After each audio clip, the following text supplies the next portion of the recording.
In the grim darkness of the 41st millennium, one man dared to achieve the impossible. His name was Lord Commander Solar Macharius, and his legend shines brighter than any in 1,000 years. Macharius was no transhuman primarch or super soldier. He was a mortal man, a general of the Imperial Guard. Yet he would come to be ranked alongside the greatest military heroes in human history. In just 7 years of relentless warfare, Macharius reconquered nearly 1,000 lost worlds for the Imperium, extending the Emperor's light to the farthest reaches of the galaxy. He was hailed as a savior and later canonized as a saint. But his story is no simple fable of unbroken triumph. It is a tale of colossal ambition and hubris, of glory hard-won and tragedy endured. A man who defeated every external enemy, yet ultimately was halted by the limits of those around him and by the dark pragmatism of the Imperium he served. Macharius was born in 356 M41 on the frontier world of Donia in Segmentum Pacificus. He was heir to the planetary governor of Donia. His father was named Pella, coincidentally echoing the name of Alexander the Great's ancient birthplace on Terra. From the start, greatness was expected of him. He came of age at a time when the Imperium was still recovering from the age of apostasy, a period of civil strife that had left many worlds isolated or in rebellion. The young Macharius cut his teeth, putting down such insurgencies and border wars.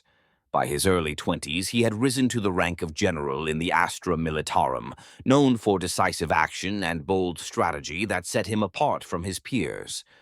One early campaign cemented Macharius's reputation, the Roxane Rebellion.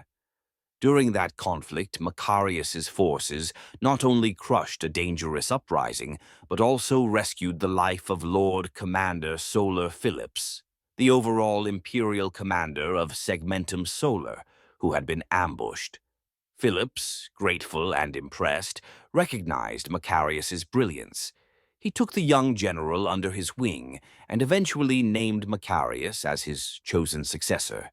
This was an unprecedented honor for someone so junior, but Macharius's trajectory was unmistakable.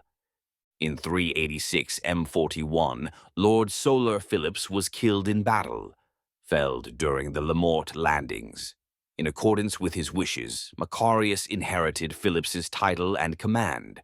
At the astonishing age of 30, Macharius became the new Lord Commander Solar, supreme commander of all imperial military forces in Segmentum Solar, and one of the High Lords of Terra. He was the youngest ever to hold the post. Many were shocked at this meteoric rise, but those who had seen Macharius in action did not doubt his capability. He possessed a charisma that inspired devotion and a tactical genius that had already saved worlds. Macharius traveled to Terra only once, for his formal investiture as Lord Commander Solar. Surrounded by the awe of the imperial palace, he reportedly said little, but the ceremony only steeled his resolve to fulfill what he saw as his destiny. Returning to Segmentum Solar, he immediately put his new authority to use. Taking command of several veteran regiments from his homeworld, the Donian regiments, Macharius launched a string of swift victories to secure the Segmentum's fringes. Between 387 M41 and 391 M41, his forces reconquered the worlds of Land's End, Morbellum, and Jalfrezices the Thread, planets that had fallen out of imperial contact. Macharius swept these worlds back into the Emperor's fold with ruthless efficiency. Each success further burnished his legend. But conquering a few stray worlds was not enough for Macharius. He hungered for something far grander. It was then that Macharius unveiled an audacious plan. He petitioned the High Lords of Terra to sanction a massive new crusade of expansion, one to rival the Emperor's own Great Crusade of Antiquity. He proposed to push the Imperium's borders outward and reclaim hundreds of lost worlds. To many, this sounded like madness or hubris. Such an undertaking had not been attempted in millennia. But Macharius's confidence was contagious. His recent successes and fiery determination convinced the High Lords, and perhaps they figured if anyone could pull it off, it was this young prodigy. Permission was granted. Macharius was effectively appointed war master of a grand imperial crusade. Vast resources were placed at his disposal. Entire army groups of the Imperial Guard, fleets of the Imperial Navy, Titan battle groups from the Mechanicus, and more. Over the next year, he organized his forces into 7 mighty army groups. Macharius himself would lead the first army group. He appointed 6 trusted generals, men who had proven themselves under his command, to lead the others. These were Generals Sejanus, Tarka, Lysander, Borgan Crassus, Arian, and Cyrus of Laurentine. Each army group numbered millions of soldiers, with armor, artillery, and starship support beyond measure. In early 392 M41, Macharius gathered this vast host on his homeworld of Donia, soon to be rechristened Macharia in his honor. There, on the eve of departure, Macharius addressed his troops and set the tone for the campaign. He spoke of destiny and the emperor's will, famously declaring that humanity would claim the stars that had been lost. His words electrified the armies. Thus began the legendary Macharian Crusade. In 392 M41, Macharius's crusade fleet departed Macharia and plunged into the unexplored territories at the far western edge of the galaxy. This was wild space, stretching into the halo zone beyond the Astronomican's guidance, realms where the Imperium's light had never shone or had been extinguished long ago. Many of these worlds had been isolated since the age of apostasy, left to fall into anarchy, heresy, or the clutches of aliens. Macharius was determined to bring them all back into the imperial fold. The Crusade's first major test came against the so-called Cult of the Angel of Fire. This hostile regime dominated the Karsk star system and preached a twisted faith centered on a being they called the Angel of Fire. Macharius led an assault to liberate Karsk. During the fierce battles, the true nature of the cult's deity was revealed. It was a greater demon of Tzeentch, a chaos entity masquerading as a divine figure. The wounded Macharius found himself face to face with this demonic angel amidst the burning ruins of the cult's stronghold. The daemon offered Macharius power in exchange for his soul, but Macharius rejected the temptations outright. With the aid of his army's accompanying confessors and a well-placed plasma blast, he banished the greater demon back to the warp. The cult's power was broken in one stroke. Karsk was freed, and Macharius had shown that neither sorcery nor terror could make him falter. This dramatic victory set the tone. The crusade would tolerate no evil, human or otherwise, that stood in the way of the Imperium. From there, Macharius pushed onward into Segmentum Pacificus, engaging a vast array of enemies. His forces encountered lost human civilizations, some advanced and independent, others degenerate and ruled by tyrants.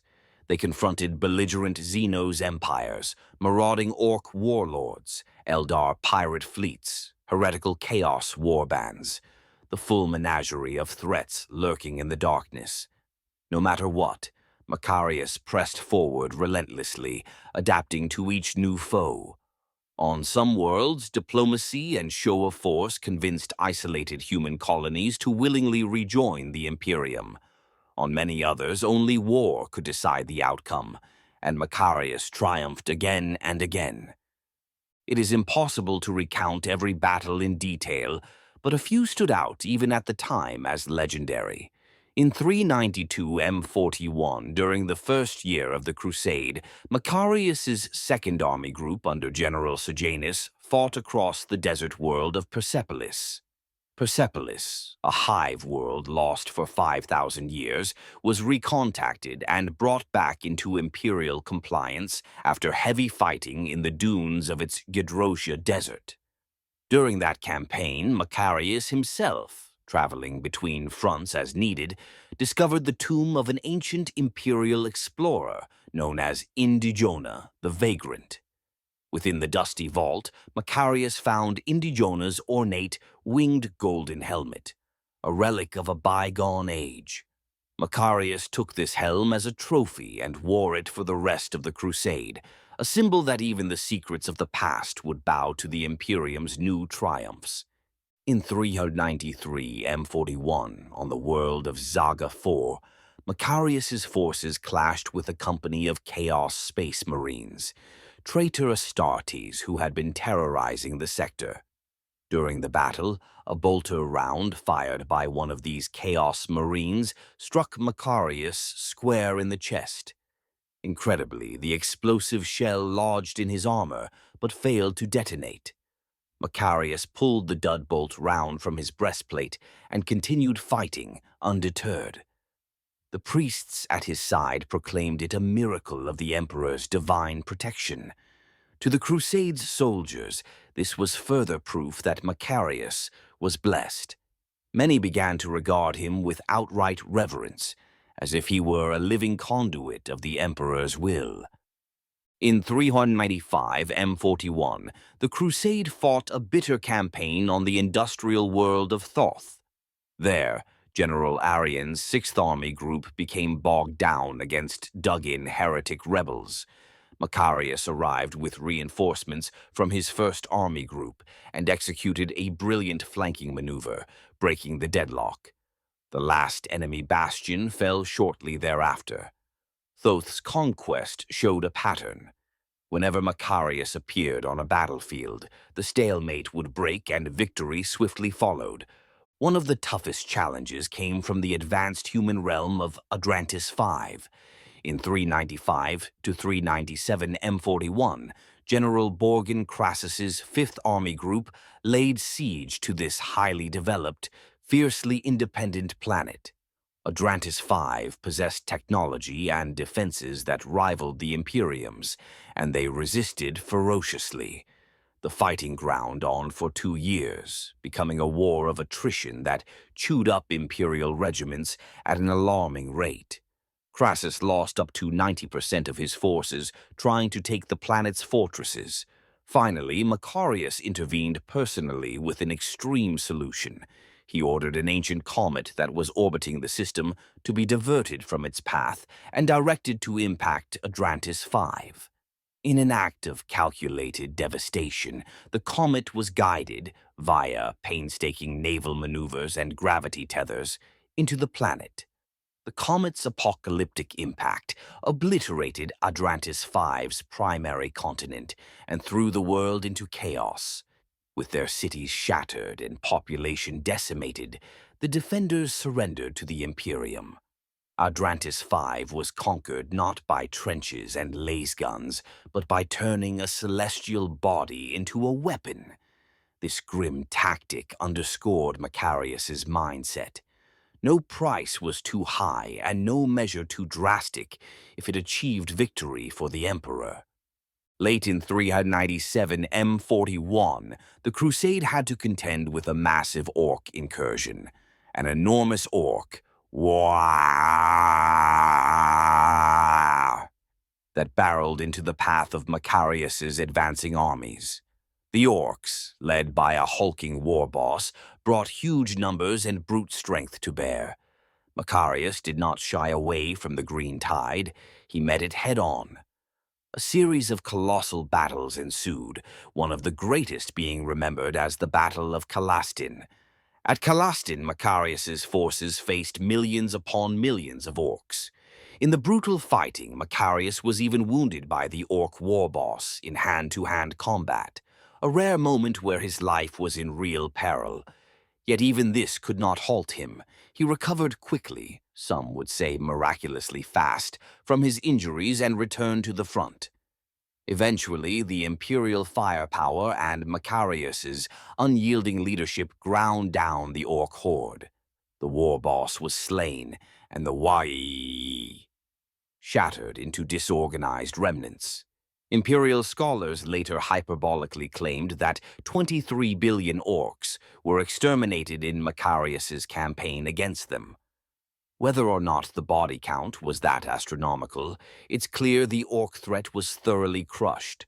By now, Macharius's soldiers had started to believe that their commander could not be defeated by any foe. He had overcome aliens, heretics, traitor marines, demons, you name it. Not all episodes of the Crusade were shining examples of honor. The pressures of constant warfare and Macharius's drive for results sometimes led to brutality. For instance, on one world, General Arian, the same who fought on Thoth, went too far. Frustrated by local resistance, he ordered such horrendous reprisals, slaughtering civilian populations wholesale, that even his own veteran troops were appalled. Some of Arian's regiments mutinied, refusing to continue by committing atrocities. Arian responded by executing the mutineers to the last man, a massacre that earned that region the ominous name Arian's Wrath. Macharius was furious when he learned of this.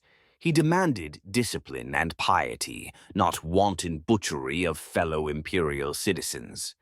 Arian was reprimanded, and some say quietly removed from command later. Still, the dark deed was done, a grim footnote that the Crusades' glory was not without shadows.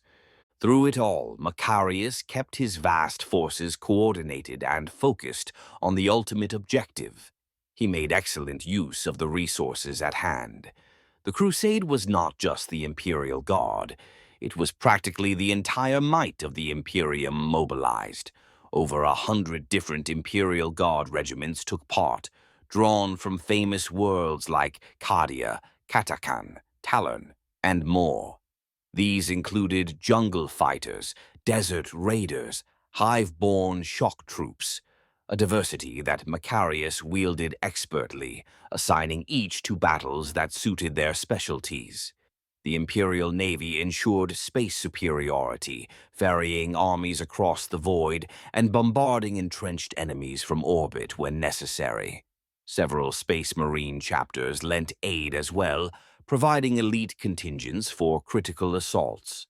A company of the Space Wolves under Wolf, Lord Ulrich Grimfang, for example, secured the ice world of Jotungarth for Macharius, and the Star Phantoms chapter undertook the purge of Viridia, a deadly jungle world during the Crusade.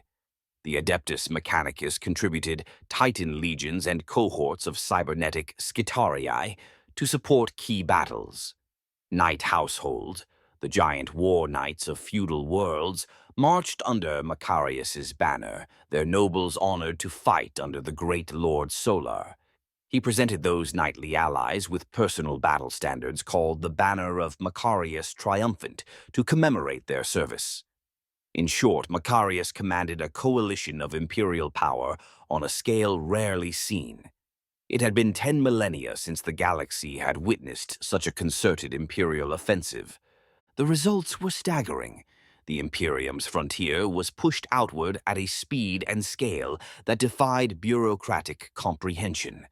In the first year of the Crusade, roughly 100 worlds were brought into imperial control. By the end of the second year, the tally had grown by several hundred more. After 3 years of constant campaigning, nearly 700 planets had fallen to Macharius's armies.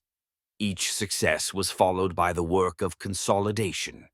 Ecclesiarchy, missionaries would establish churches and preach the imperial creed to the newly conquered populations, while inquisitors and commissars rooted out lingering heresies or xenos influences.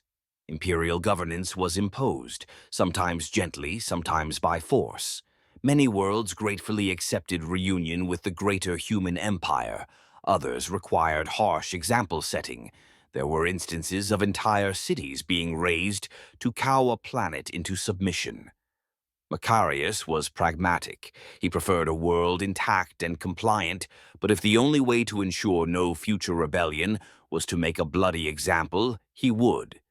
He famously said, "The meaning of victory is not merely to defeat your enemy, but to destroy him utterly, to leave no remnant that could rise again." In practice, that meant some worlds were almost depopulated if they resisted too hard. But most often, once the initial shock and awe passed, Macharius's forces restored order, and life under the Aquila resumed. By the year 399 M41, the Macharian Crusade had achieved unprecedented success. Macharius's grand army stood at the very edge of the galaxy, deep into the halo zone near Galactic West, farther than any Imperial banners had been carried since the Great Crusade of legend. Nearly 1,000 worlds had been brought back into the Imperium's embrace. The Crusades' forces were effectively undefeated by any external enemy. It should have been the moment of Macharius's ultimate triumph. And yet, it was here, on the brink of ultimate victory, that the Crusade finally ground to a halt, not because of any foe, but because of the limits of human endurance. As Macharius gazed beyond the mapped stars, he was eager to push onward into the uncharted void. His eyes were set on distant points of light that no Imperial cartographer had ever marked.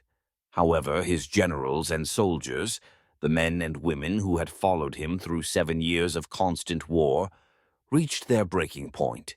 They were exhausted.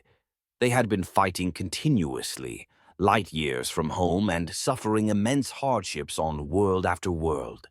Now they stood at the threshold of the unknown, facing regions where even the Emperor's psychic beacon, the Astronomicon, could not guide them.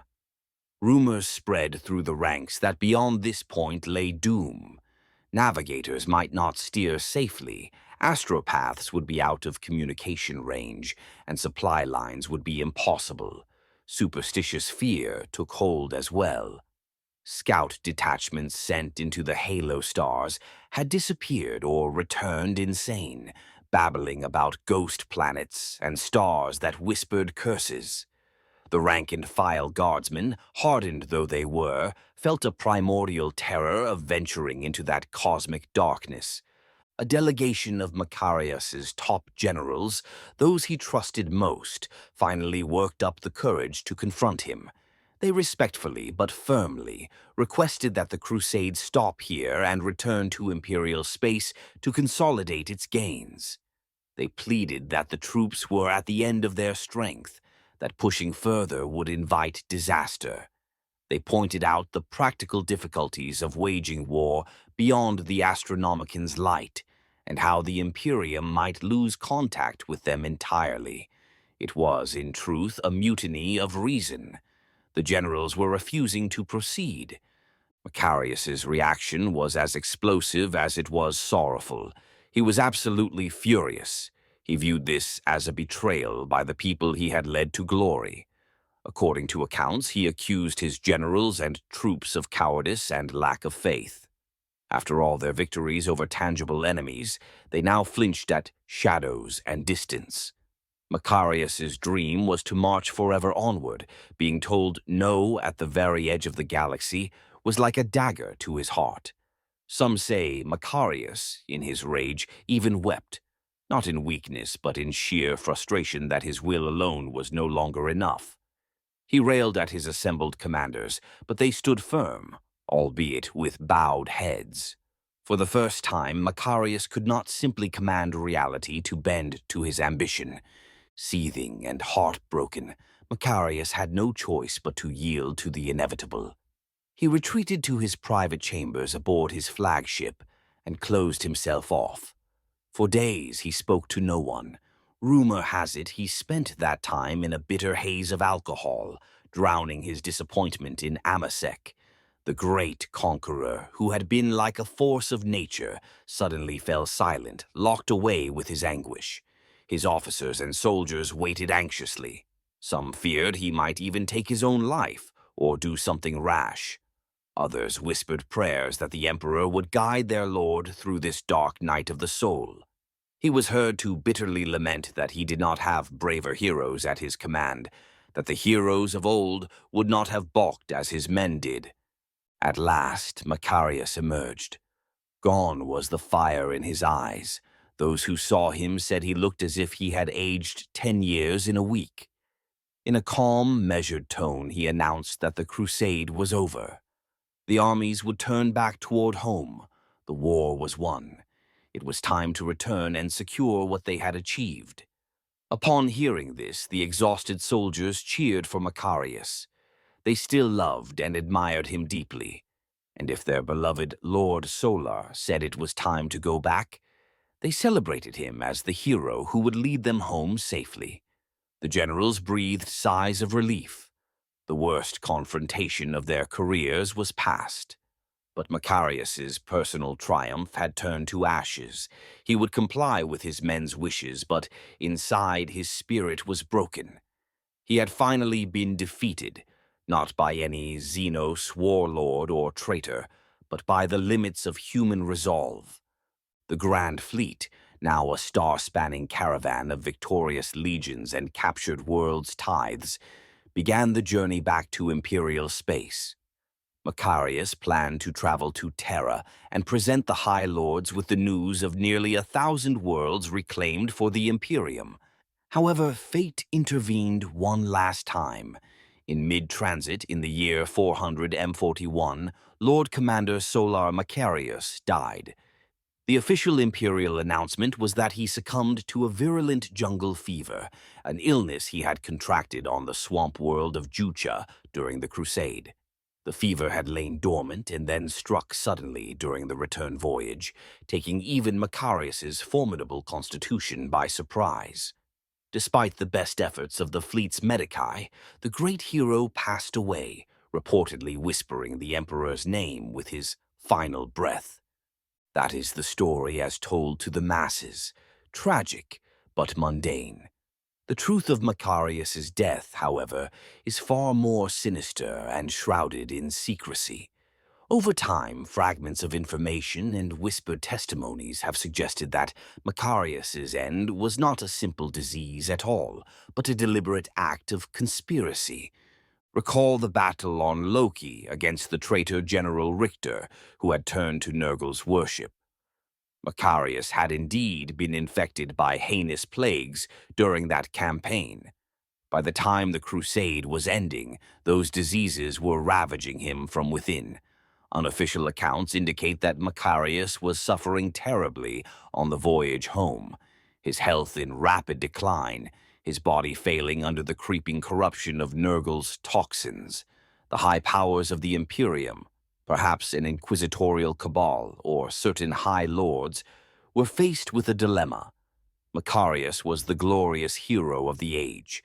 To have him arrive on Terra as a dying, plague-ridden man would tarnish the almost saintly image that had been built around him.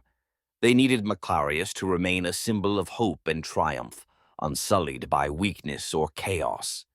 And so the grim decision was made.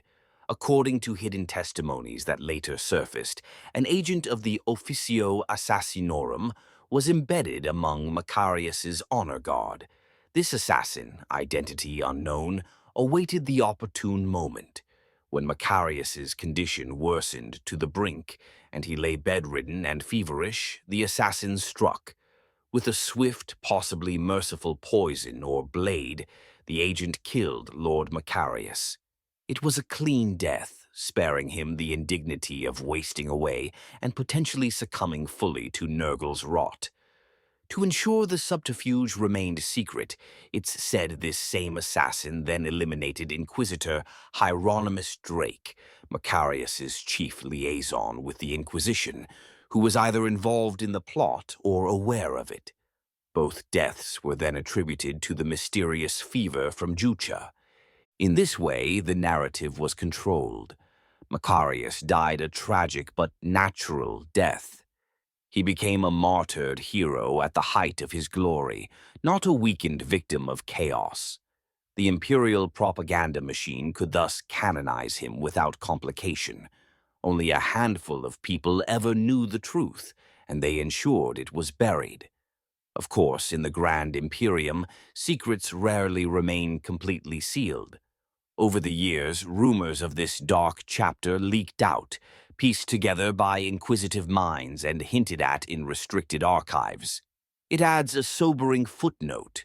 The Imperium that Macharius served may have repaid him with a dose of treachery, albeit in the name of preserving his legend.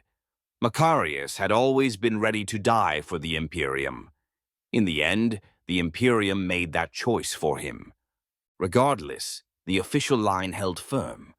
The great Macharius had died of illness during the voyage home. When the fleet returned to Macharius's homeworld, they carried not only the spoils of 1,000 worlds, but the body of the man who had won them. The galaxy mourned. On Macharia, formerly Donia, a magnificent state funeral was held. Dignitaries from across the Imperium converged to pay homage. The High Lords of Terra, ranking ecclesiarchs of the Church, tech priests of the Mechanicus, and decorated Imperial Guard commanders all assembled under the somber sky of Macharia to honor the fallen Lord Solar. 1,000,000 troops, men and women who had fought in the Crusade, formed an honor guard that stretched 4 kilometers. Macharius's corpse, preserved and armored in full regalia, lay in a grand sarcophagus borne by a gilded tank chassis. In a traditional gesture of respect, 100 Imperial Guard generals who had served in the Crusade stepped forward, one by one, to lay their swords on Macharius's coffin. It signified that they were relinquishing their command in deference to the greatest commander among them. Many in the crowd openly wept, an unusual display in the grim Imperium, as hymns echoed. The man who had seemed invincible was gone, and the void he left was immense. Not long after, the ecclesiarchy officially canonized Macharius as a saint of the imperial cult. Perhaps this was expected. The common soldiers had already revered him as a living saint, and even Macharius's more secular-minded peers acknowledged that his feats bordered on the miraculous. The ecclesiarchy is always eager to embrace a popular hero, especially one who can serve as a symbol of faith. Saint Macharius was proclaimed patron of war leaders and conquerors. His homeworld was renamed Macharia permanently and declared a shrine world. Over his tomb, the Imperium raised a colossal cathedral, its spires reaching into the sky, filled with sculptures and frescoes depicting scenes from the Macharian Crusade.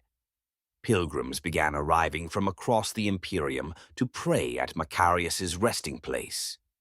To this day, thousands of the faithful arrive on Macharia annually, kneeling before the marble statue of the Lord Solar, asking his intercession in battle or giving thanks for victories won. Some particularly devout followers even attempt the pilgrimage of Macharius, a grand tour following the route of the Macharian Crusade through space, visiting many of the worlds he conquered. It's a perilous endeavor, since many of those fringe worlds remain dangerous, and very few who set out on the pilgrimage ever complete it. Most die along the way, claimed by the same perils of war and void that Macharius once navigated. Still, the tradition persists as a test of faith and endurance, dedicated to the saint who nearly reached the edge of the galaxy. However, even as Macharius was being immortalized, the empire he forged began to unravel. With Macharius no longer at the helm, the unity he had imposed on disparate worlds and ambitious commanders disintegrated. The new territories fell into turmoil in what became known as the Macharian heresy. For 70 years after Macharius's death, the regions he had conquered were consumed by civil war and rebellion. Many of Macharius's subordinate generals, who had once been brothers in arms, turned into rivals and warlords. Some crowned themselves kings of the worlds they garrisoned, refusing to cede power to any other authority. Others feuded over boundaries and spoils. The freshly liberated planets, seeing the imperial forces fight among themselves, took the opportunity to rise up again, or assert independence. Chaos, in short, reigned in the aftermath of the Crusade. It was a bitter coda.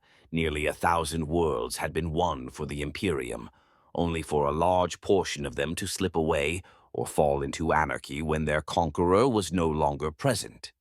The High Lords of Terra eventually responded by unleashing fresh forces to quell this anarchy.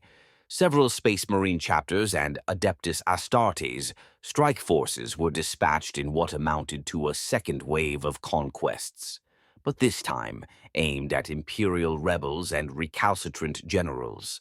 Over decades, these Space Marines and Loyalist Guard units put down the rogue commanders, enforced Imperial rule, and punished traitors.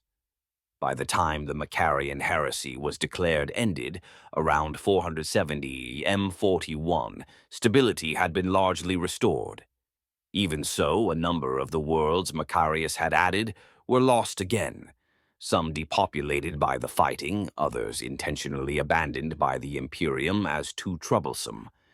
In the end, perhaps half or more of his conquests remained firmly imperial. The rest became footnotes or required continual suppression. It was as if Alexander the Great's empire fragmented among his generals once he was gone, which, fittingly, was exactly what happened to Macharius's empire. Despite this troubled legacy on the ground, Macharius's legend emerged unscathed. Indeed, it grew even grander with time. The Imperium chose to remember the glory, not the shortcomings. In official histories and popular lore, Macharius is celebrated as the greatest Imperial Guard commander who ever lived. He is often referred to as the Second Alexander, or the Savior of 1,000 worlds. No one has ever replicated his feat of conquering so much, so fast. Over the centuries, whenever the Imperium has launched new campaigns or faced desperate wars, the figure of Macharius is invoked as an ideal of leadership and daring. In the military academies, cadets study Macharius's campaigns to glean lessons in strategy, though wise instructors also quietly note the logistical overstretch and cautionary elements of the Crusades' end. The most prestigious medal an Imperial officer can earn for tactical brilliance is the Macharian Cross, named in Macharius's honor. To receive the Macharian Cross is to be compared to the great Lord Solar himself, a rare accolade that only the most ingenious and bold commanders attain. Macharius's name also lives on in war materiel. The Adeptus Mechanicus developed a pattern of heavy tank known as the Macharius Heavy Tank, honoring the Lord Solar's penchant for overwhelming firepower. This tank is a super-heavy battle tank, smaller than a Baneblade but still a giant on the battlefield, designed to bring the kind of decisive might that Macharius would appreciate. In void warfare, several Imperial Navy vessels over the years have been christened with Macharius's name or variants of it, such as the battleship Lord Solar Macharius and the cruiser Macharia Victrix, hoping to inspire fear in the enemy and courage in the crew through association with his legend. One of the strangest and most secret chapters of Macharius's posthumous influence was the Imperium's attempt to clone him.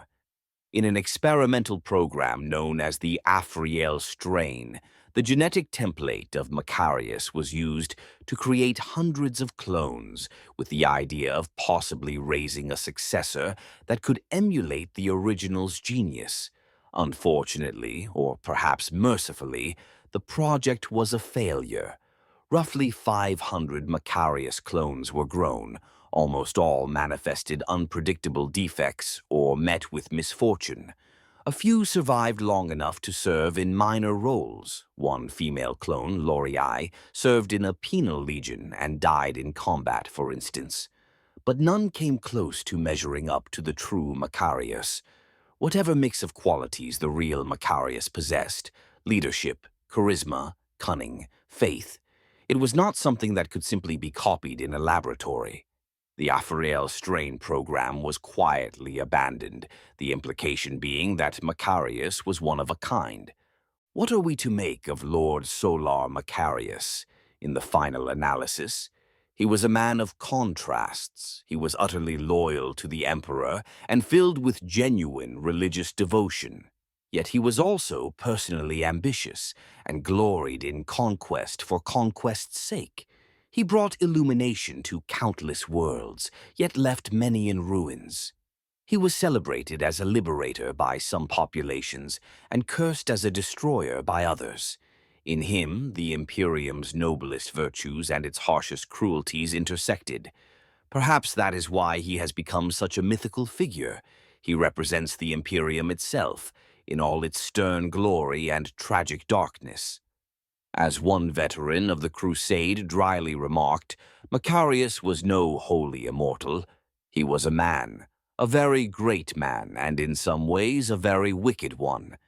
This frank assessment highlights that, even in legend, Macharius's humanity, with all its virtue and vice, remains evident. Macharius's life invites comparison to the great conquerors of ancient history, those few bits of Terran history that are still remembered in the far future. Indeed, the parallels to Alexander the Great are deliberate and numerous.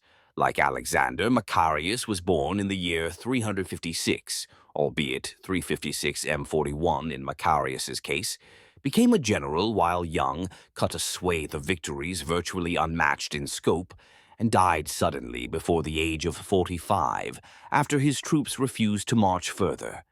And just as Alexander's empire fragmented among his generals, so did Macharius's conquests fall apart after his passing. Yet both figures left an enduring legend that far outlasted their mortal lives. In the Imperium of the 41st, now 42nd millennium, that legend is a beacon. When Imperial citizens pray for deliverance from invading armies, they invoke Saint Macharius. When a newly minted guard colonel seeks inspiration on how to achieve the impossible, he looks to Macharius's example. The legacy of Macharius is so towering that even the current Lord Commander Solar, a title rarely granted since, is measured against him. He has become, in essence, a benchmark for the Imperium's heroes. As one veteran of the Crusade later said of Macharius, he was no saint. He was a man, a very great man, and in some ways a very wicked one. Even in myth, that complexity lingers. To be sure, not everyone remembers the full truth. The average guardsman knows Macharius as that great saint general who won 1,000 worlds and never lost a battle, and that is enough. Myths have power, and Macharius has ascended into myth. The High Lords and Ecclesiarchy are content to let his legend motivate and console the masses. After all, in a galaxy where horrors abound, the Imperium survives on faith, faith in the God Emperor and in those heroes who carry out his will. Lord Commander Solar Macharius was the last great conqueror of the Imperium. No crusade on such a scale has been attempted since. Perhaps none will, until the end of times. His story is equal parts inspiration and cautionary tale.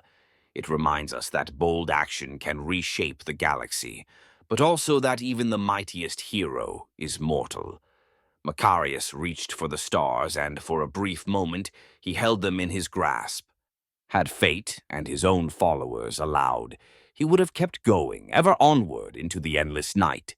In the end, Macharius achieved immortality, not in body, but in legacy. His name will be spoken as long as humanity endures among the stars. Whenever the Imperium needs to remember what sheer human will and courage can accomplish, the tale of Macharius will be told. He was a man who dared to dream of the Imperium's expansion when others were content to defend and hide. He reignited the spirit of conquest in a time of decay. And though he fell short of his ultimate goal, what he did achieve was extraordinary. Nearly 1,000 worlds owe their allegiance, at least initially, to his actions. As Macharius himself once said on the eve of battle, "The stars are ours." For 7 glorious years, he made that declaration true for the Imperium of man, carving a legend across the galaxy that remains unmatched. Macharius was the brightest star of his age, and though he burned out too soon, the afterglow of his deeds continues to inspire the Imperium even today. Even now, centuries later, Imperial commanders and common citizens alike look to the legend of Macharius for inspiration. His saga remains proof that in the grim darkness of the far future, one person's faith and courage can change the course of history, even if only for a while. He will forever be remembered as a symbol of the Imperium's unyielding resolve and the heights that human determination can reach.